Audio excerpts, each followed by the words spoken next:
pessoal, sejam bem-vindos a mais um Hirossi Podcast. Eu, Eduardo Hirossi. Eu, Arnaldo Cordeiro. E eu, Paulo Pinceta. Ô Edu, das perguntas que a gente mais tem aqui no que tem na sua comunidade, tem um aqui que eu acho bem interessante. Por exemplo, o indicador PREM-EXT, indicador no CNIS PREM-EXT. Como resolver esse indicador? O que ele quer dizer? Como que faz para resolver essa pendência no CNIS? Tá, esse indicador ele é de contribuinte individual. Sim. Tá? E você só vai encontrar esse indicador a partir de abril de 2003. Você não vai encontrar esse indicador antes de abril de 2003. Tá? Primeiro, o que a gente tem que entender? Que o contribuinte individual é uma espécie, né? Depois tem as categorias ali. Estamos falando ali do contribuinte individual, aquele que recolhe em carnê, o autônomo, né? Estamos falando do MEI, estamos falando do empresário, estamos falando da pessoa que presta serviço para uma empresa. Tá. Então, assim, esse indicador, ele vai aparecer no sistema, como eu falei, a partir de abril de 2003. Por quê? Porque a partir de abril de 2003, ele passou a ser presumido. As contribuições passaram a ser presumidas. Houve uma substituição tributária. Então, assim, se eu sou um autônomo, exemplo, eu sou um pintor, um pedreiro, ou qualquer outra atividade, eu vou prestar serviço para uma empresa, a empresa é obrigada, agora emitiu o E-Social, antigamente era GFIP, já com o meu desconto previdenciário, tá? Depois que é emitido, a empresa ela tem 180 dias para notificar. Se passa disso, essas contribuições começam a aparecer no sistema como extemporânea. Antigamente, com a GFIP, a empresa às vezes ela manipulava a GFIP. Ela ia alterar, ia fazer alguma retificação de algum segurado, de algum funcionário de uma empresa, né, que prestava serviço lá, e de repente ela mexia, tinha que mexer em todos, né, ficava extemporâneo também. Isso é uma outra possibilidade. Lembrando que também o empresário, a partir de abril de 2003, ele é equiparado ao prestador de serviço. Ou seja, ele é um prestador de serviço dentro da sua empresa. Também aparece esse indicador nessas condições, né? Se ele não for, por exemplo, exercer uma atividade, e essa atividade foi informada a partir, posterior a 180 dias, ela vai aparecer com esse indicador. Tá. Qual que é o interessante desse indicador? Diferente dos outros contribuintes individuais, ela é presumida.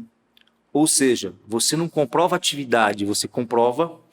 Você não comprova o recolhimento, você comprova a atividade. A partir do momento que você comprova a atividade, vai entrar para tempo de contribuição e carência. Quando você pega essas contribuições com esse indicador, se você for lá no CNIS e for observar, você vai perceber que não tem data de pagamento. Por quê? Só tem data de pagamento aquelas contribuições feitas em carnê. Tá? Por quê? Porque é presumido. Então, assim, partindo desse pressuposto que essas contribuições elas só migram a partir de abril de 2003, então que documento que o INSS exige para a gente tratar isso no sistema? Tá. O INSS ele vai dizer o seguinte: se você é empresário e houve um problema lá no recolhimento, ou teve uma retificação e está extemporâneo, você vai precisar de apresentar comprovante pro labore ou declaração de imposto de renda pessoa física, onde consta a empresa que você presta serviço. Aparece muito quem é filiado, cooperado, né, da Unimed e da Uniodonto também. Defensoria também tem. Nesse caso da Uniodonto, ela dá uma declaração e ela dá uma relação de contribuição, informando os meses que foram recolhidos, né? Isso é um comprovante. Então, assim, para comprovar atividades, tem que ter aquele comprovante de prestador de serviço. É o que eles fazem, com o CNPJ da empresa, né? A alíquota de contribuição, né? o NIT do segurado, tudo isso para comprovar perante o INSS. Documentação mais fácil, tá? Declaração de imposto de renda da pessoa física. Motorista tem muito, tá? Frete. Então, assim, quem tem cliente, motorista, fala para o motorista sempre guardar os comprovantes de frete. Isso ajuda muito, tá? São documentos que você tem que trabalhar. Então, analisou essas contribuições, viu que tem extemporâneo? Tem que trabalhar com isso aí, analisar isso para ver se compensa fazer a complementação, se compensa fazer a... Porque às vezes ali não está extemporâneo, está menor. Sim. Tudo isso tem que ser analisado, tá? Então, assim, os principais documentos. Comprovação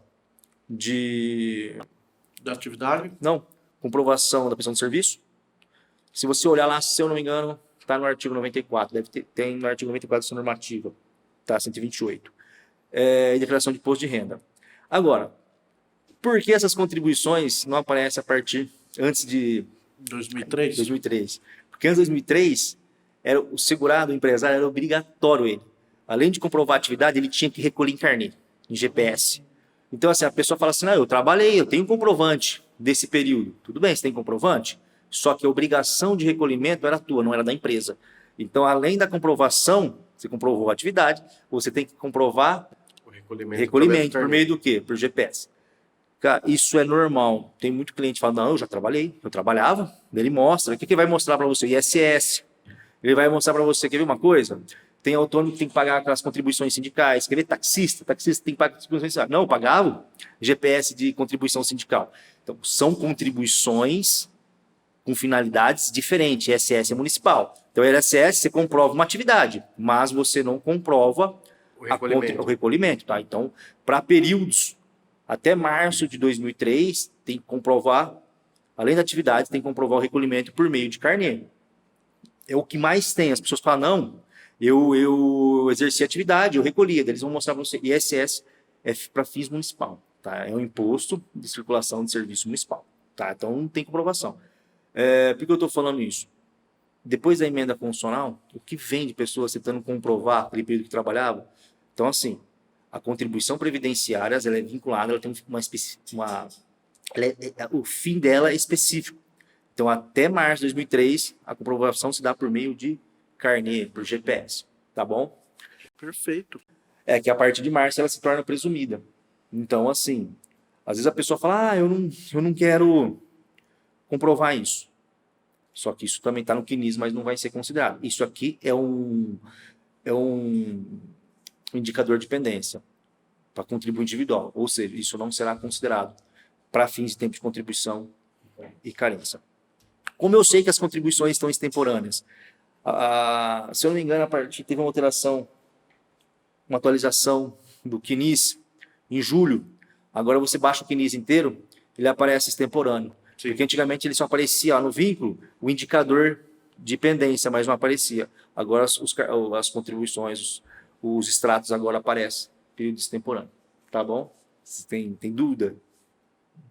Um tema muito complexo, hein? Também tem contribuição que não está no sistema, nós já fizemos isso, que não está no sistema, a gente apresentar para o INSS os comprovantes para de serviço, tiver certinho, conforme é exigido pela administração, o INSS inclui no sistema. Tanto como tempo de contribuição, como carência. O que eu vejo muito, às vezes aparecem contribuições que a pessoa fala, eu tenho uma contribuição que não está no INSS. Você vai ver a Refis, foi feito diretamente pela Receita Federal. Daí, nesse caso, precisa pegar a certidão, né, que foi pago, tem uma certidão que a Receita Federal dá, esqueci o nome da certidão, que pagou as parcelas, daí o INSS inclui no sistema, tá bom? Perfeito. Muito obrigado, pessoal. Muito obrigado. Até mais. Até mais.